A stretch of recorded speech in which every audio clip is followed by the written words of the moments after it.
नमस्कार रसिको.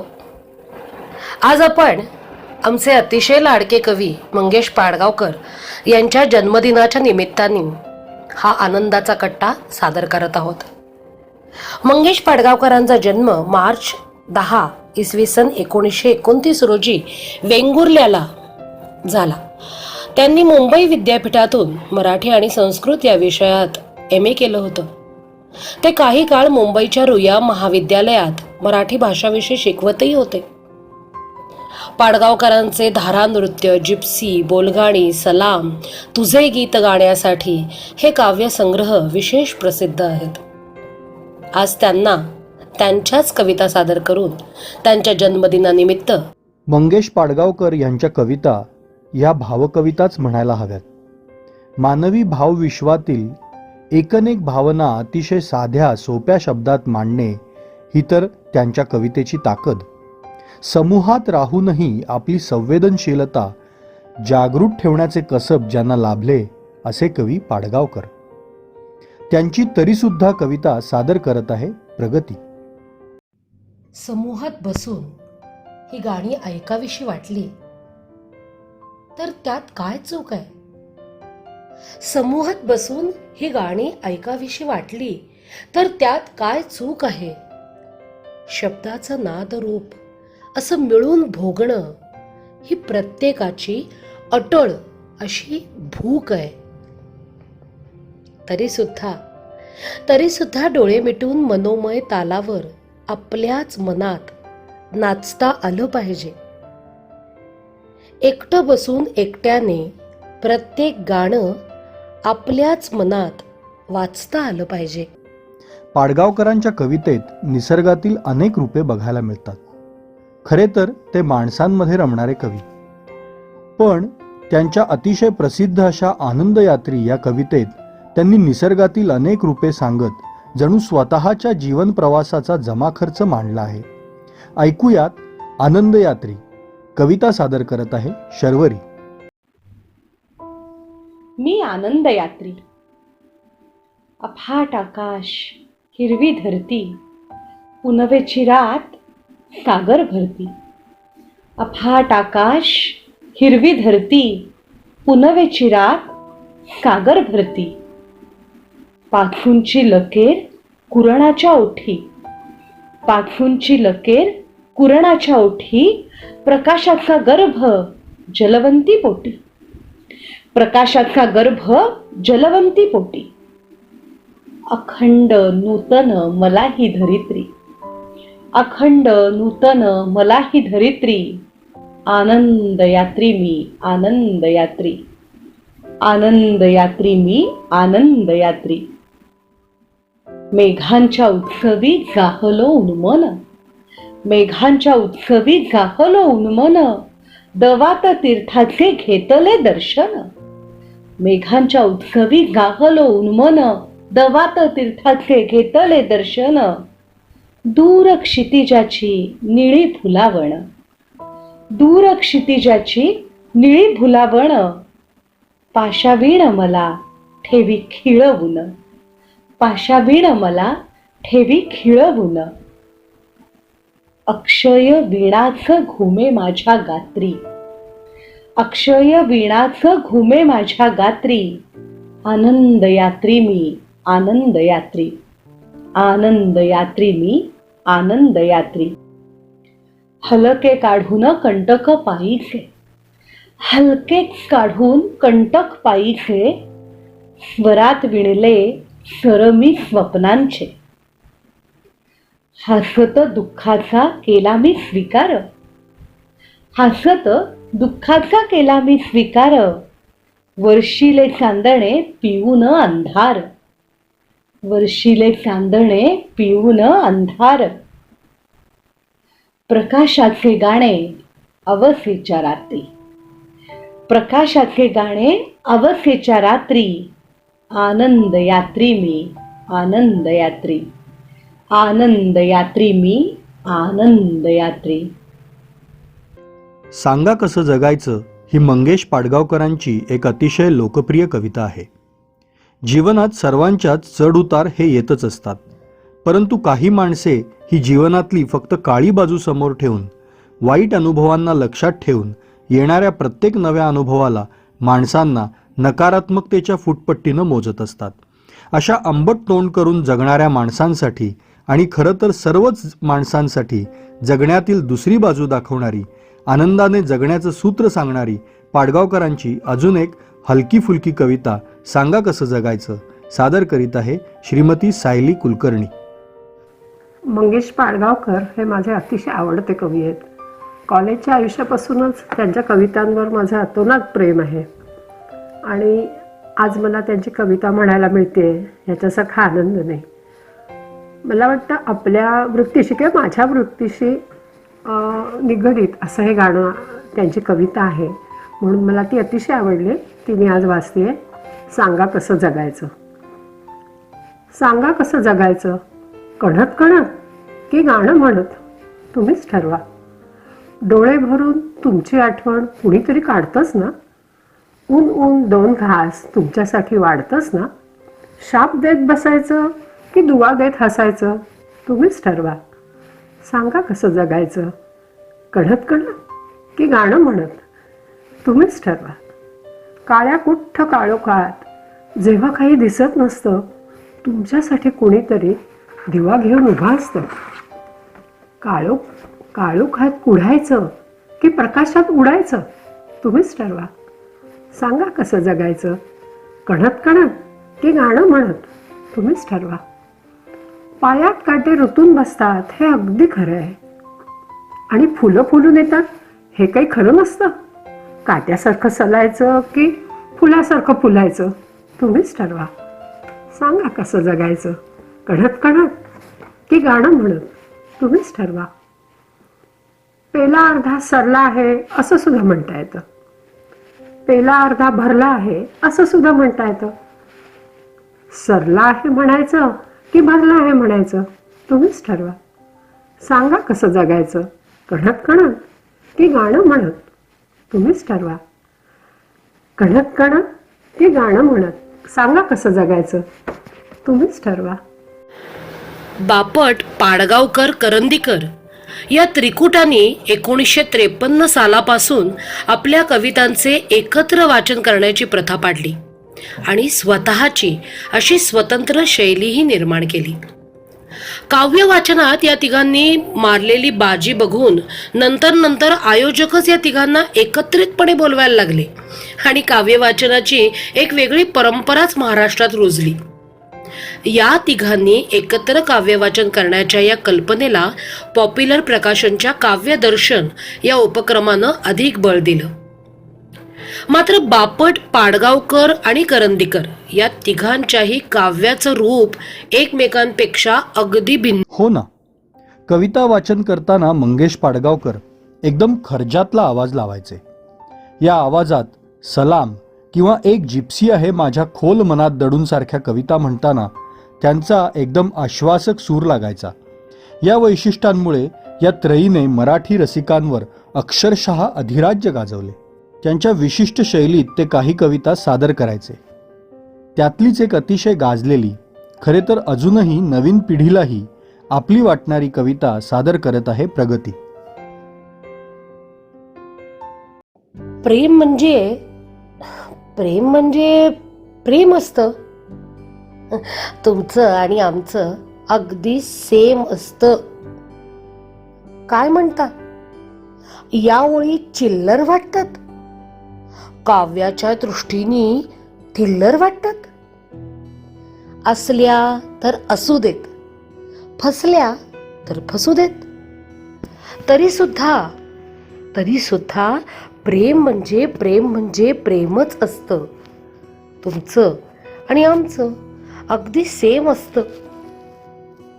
अहो, मराठीतून इश्क म्हणून प्रेम करता येतं, उर्दूमध्ये इश्क म्हणून प्रेम करता येतं, व्याकरणात चुकलात तरी प्रेम करता येतं, कॉन्व्हेंटमध्ये शिकलात तरी प्रेम करता येतं.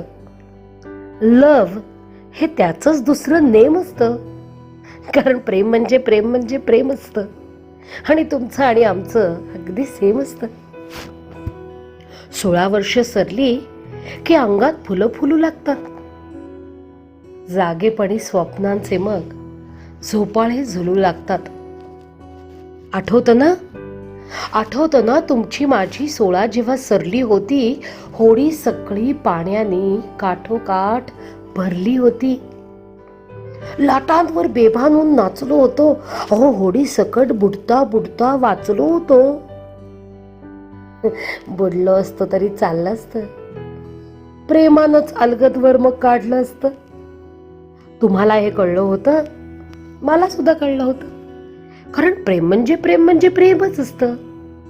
तुमचं आणि आमचं अगदी सेम असतं. प्रेम बीम झूट असतं म्हणणारी माणसं भेटतात. प्रेम म्हणजे स्तोम नुसतं मानणारी माणसं भेटतात. अहो, असाच एक जण चक्क मला म्हणाला, आम्ही कधी बायकोला फिरायला नेलं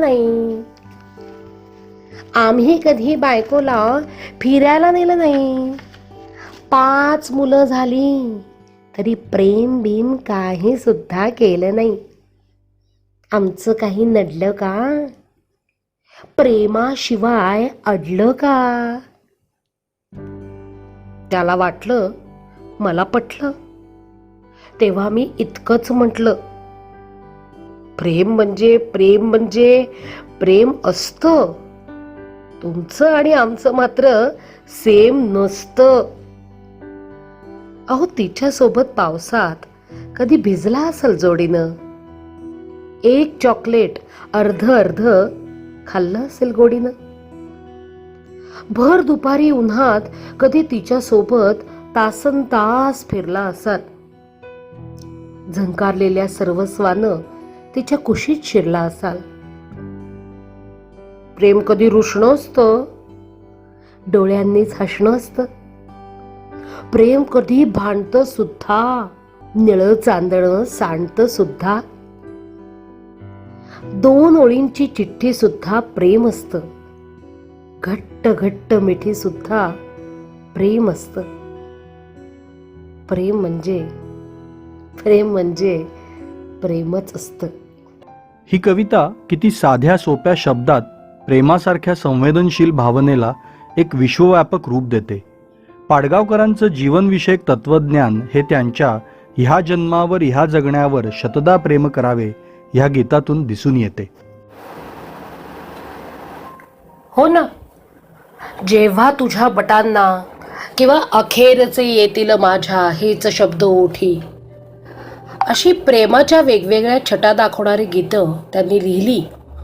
तशीच अगदी साध्या रूपकांमधून त्यांनी हताश न होता, स्वतःवर न रागवता, मन मोकळं करून जगाशी आणि आलेल्या प्रसंगाशी 2 हात करावे असा सल्ला देणाऱ्या काही कविताही लिहिल्या. चिवतई चिवतई दार उघड ही कविता त्याच पठडी. दार उघड, दार उघड, चिवतई चिवतई दार उघड. दार असं लावून जगावरती काऊन किती वेळ डोळे मिटून आत बसशील. आपलं मन आपणच खात बसशील. वारा आत यायलाच हवा, मोकळा श्वास घ्यायलाच हवा. दार उघड, दार उघड, चिवतई चिवतई दार उघड. फुलं जशी असतात तसे काटे असतात. फुलं जशी असतात तसे काटे असतात. सरळ मार्ग असतो तसे फाटे असतात. गाणाऱ्या मैना असतात, पांढरे शुभ्र बगळे असतात. कधी कधी कर्कश काळे कावळेच फक्त सगळे असतात. कावळ्याचे डावपेच पक्के असतील, कावळ्याचे डावपेच पक्के असतील, त्याचे तुझ्या घरट्याला धक्के बसतील. तरी सुद्धा या जगात वावरावंच लागतं. आपलं मन आपल्याला सावरावंच लागतं. दार उघड, दार उघड, चिवतई चिवतई दार उघड. सगळंच कसं होणार आपल्या मनासारखं, सगळंच कसं होणार आपल्या मनासारखं. आपलं सुद्धा आपल्याला होत असतं पारखं. मोर धुंद नाचतो म्हणून आपण का सुन्न व्हायचं. मोर धुंद नाचतो म्हणून आपण का सुन्न व्हायचं. कोकिळ सुंदर गातो म्हणून आपण का खिन्न व्हायचं. तुलना करीत बसायचं नसतं ग, तुलना करीत बसायचं नसतं ग. प्रत्येकाचं वेगळं पण असतं ग. प्रत्येकाच्या आत एक फुलणारं फूल असतं. प्रत्येकाच्या आत एक खेळणारं मूल असतं. फुलणाऱ्या या फुलासाठी, खेळणाऱ्या या मुलासाठी दार उघड, दार उघड, चिवतई चिवतई दार उघड. निराशेच्या पोकळीमध्ये काही सुद्धा घडत नाही. निराशेच्या पोकळीमध्ये काही सुद्धा घडत नाही. आपलं दार बंद म्हणून कुणाचंच अडत नाही. आपणच आपला मग द्वेष करू लागतो. आपणच आपला मग द्वेष करू लागतो. आपल्याच अंधाराने आपलं मन भरू लागतो. पहाटेच्या रंगात तुझं घरटं न्हालं. पहाटेच्या रंगात तुझं घरटं न्हालं. तुला शोधित फुलपाखरू नाचत आलं. चिवतई चिवतई तुला काहीच कळलं नाही. चिवतई चिवतई तुला काहीच कळलं नाही. तुझं घर बंद होतं, डोळे असून अंध होतं. तुझं घर बंद होतं, डोळे असून अंध होतं. बंद घरात बसून कसं चालेल? बंद घरात बसून कसं चालेल? जगावरती रुसून कसं चालेल? दार उघड, दार उघड, चिवतई चिवतई दार उघड. खरंच त्यांच्या कवितेतील सकारात्मकता, त्यांची आयुष्याबद्दलची, त्यातील उतार चढावांकडे बघण्याची विजिगुषू वृत्ती, हे सारंच त्यांच्या कवितेतून अगदी सुंदरपणे दिसतं. हे खरं आहे. पण त्याचबरोबर त्याच्यातील प्रेम, त्यातून येणारा धीटपणा किंवा प्रेमात आकंठ बुडाल्यावर जगाची पर्वा न करण्याची एक प्रकारची बंडखोर वृत्ती त्यांच्या कवितेत जाणवते. अशीच एक कविता मी तिला विचारलं सादर करत आहे शर्वरी. मी तिला विचारलं. मी तिला विचारलं, तिनं लागून होय म्हटलं. मी तिला विचारलं, तिनं लागून होय म्हटलं. सोनेरी गिरक्या घेत मनात गाणं नाचत फुटलं. तुम्ही म्हणाल यात काय विशेष घडलं? तुम्ही म्हणाल यात विशेष काय घडलं? त्यालाच कळेल, त्यालाच कळेल ज्याचं असं मन घडलं. मी तिला विचारलं, तिनं लागून होय म्हटलं. सोनेरी गिरक्या घेत मनात गाणं नाचत फुटलं. काय म्हणालात? तुमचं लग्न ठरवून झालं, कोवळे पण हरवून झालं.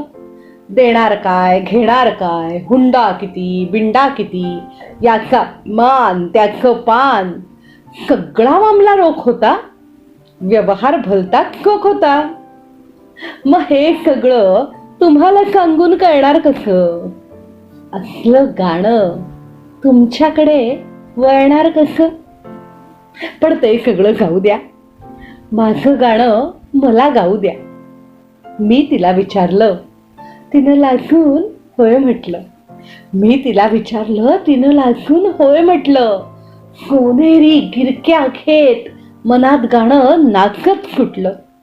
त्या धुंदीत, त्या नशेत प्रत्येक क्षण जागवला. त्या धुंदीत, त्या नशेत प्रत्येक क्षण जागवला. इराण्याच्या हॉटेलात चहा बरोबर मस्का पाव मागवला. तेवढी सुद्धा ऐपत नव्हती, तेवढी सुद्धा ऐपत नव्हती. असली चैन झेपत नव्हती. पण देवच तेव्हा असे बाली, खिशातलं पाकिट खाली. पण त्या दिवशी रस्त्याने सिंहासारखा होतो हिंडत. पण त्या दिवशी रस्त्याने सिंहासारखा होतो हिंडत. पोलीस सुद्धा माझ्याकडे आदराने होते बघत. जीव असा तरंगतो तेव्हा भय असणार कुठलं? जीव असा तरंगतो तेव्हा भय असणार कुठलं? मी तिला विचारलं, तिनं लाजून होय म्हटलं. सोनेरी गिरक्या घेत मनात गाणं नाचत फुटलं. मग एक दिवस सूर्य, चंद्र, तारे, वारे सगळं मनात साठवलं. मग एक दिवस सूर्य, चंद्र, तारे, वारे सगळं मनात साठवलं. थरथरणाऱ्या हातांनी तिला पत्र पाठवलं. अधिक माझं अक्षर कापरं, अधिक माझं अक्षर कापरं, त्या दिवशी अधिकच कापलं. रक्ताचं तर सोडाच राव, हातामधलं पेन देखील होतं तापलं. पत्र पोस्टात टाकलं आणि आठवलं. पत्र पोस्टात टाकलं आणि आठवलं, पाकिटावर तिकीटही नव्हतं लावलं. पण पत्र तिला मिळालं तरी सुद्धा तुम्हाला सांगतो, पोस्टमन तो प्रेमात पडला असला पाहिजे. माझ्यासारखाच त्याचाही कुठेतरी जीव घडला असला पाहिजे. मनाच्या फांदीवर गुणी पाखरू येऊन बसलं. मी तिला विचारलं. तिनं लाजून होय म्हटलं. सोनेरी गिरक्या घेत मनात गाणं नाचत सुटलं. पुढे मग तिच्याशीच लग्न झालं. मुलं झाली. संगोपन बिंगोपन करून बिरून शिकवली. मी तिच्या प्रेमाखातर नोकरी सुद्धा टिकवली. तसा प्रत्येक जण नेक असतो. फरक मात्र एक असतो. कोणता फरक? मी तिला विचारलं. तिनं लाजून होय म्हटलं. सोनेरी गिरक्या घेत मनात गाणं नाचत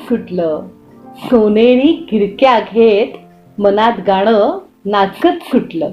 जर कोणी निराशेत असेल तर त्याने पाडगावकर यांच्या कविता नक्की वाचाव्या किंवा ऐकाव्यात.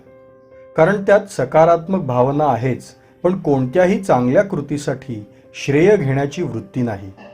अशाच वृत्तीतील मोजक्या शब्दातील कविता सादर करत आहे प्रगती जोशी. कधी कधी सगळंच कसं चुकत जातं. नको ते हातात येतं आणि हवं ते हुकत जातं. अशा वेळी काय करावं? सुकलेल्या झाडाला न बोलता पाणी द्यावं. खरंच मंगेश पाडगावकर यांच्या कविता अजूनही काव्य रसिकांच्या मनावर अधिराज्य गाजवत आहेत असं म्हटलं तर चुकीचं ठरणार नाही. रसिकांच्या दिलेल्या निष्पाप निरपेक्ष प्रेमासाठी एक कवी कशी दाद देऊ शकतो? पाडगावकरांची दाद देण्याची ही तऱ्हा न्यारी. त्यांच्या माणूस केलं तुम्ही मला या कवितेतून जणू ते काव्य रसिकांचे ऋणी असल्याची भावना प्रदर्शित होते. सादर करत आहे प्रगती.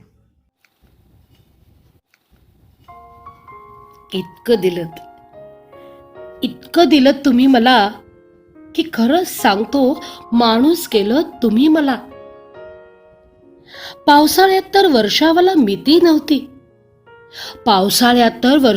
मिती नव्हती. माझी ओंजळ कधी सुद्धा रीती नव्हती.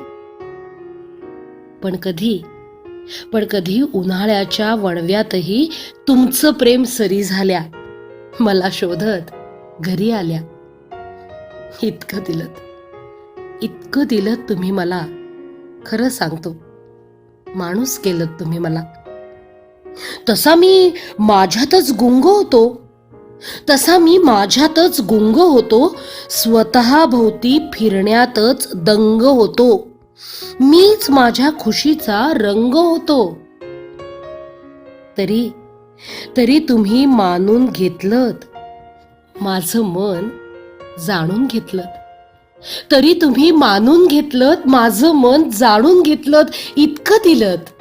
इतकं दिलत तुम्ही मला. खरंच सांगतो, माणूस केलं तुम्ही मला. भिवून माझ्या सावलीला मी पळत होतो. नको त्या वळणावर वळत होतो. एकलेपणात हताश होऊन जळत होतो. तुम्ही मला भिजवलत, हिरवगार रुजवलत. इतकं दिलत तुम्ही मला. खरंच सांगतो, माणूस केलं तुम्ही मला.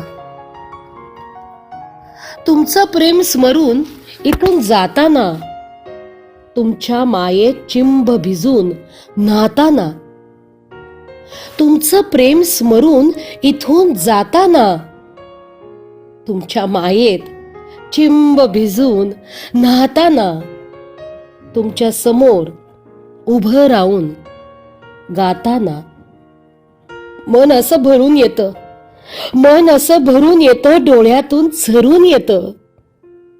डोळ्यात जेव्हा आसवं असतात तेव्हाच माणसं माणसं असतात. डोळ्यात जेव्हा आसवं असतात तेव्हाच माणसं माणसं असतात. इतकं दिलं तुम्ही मला, खरंच सांगतो.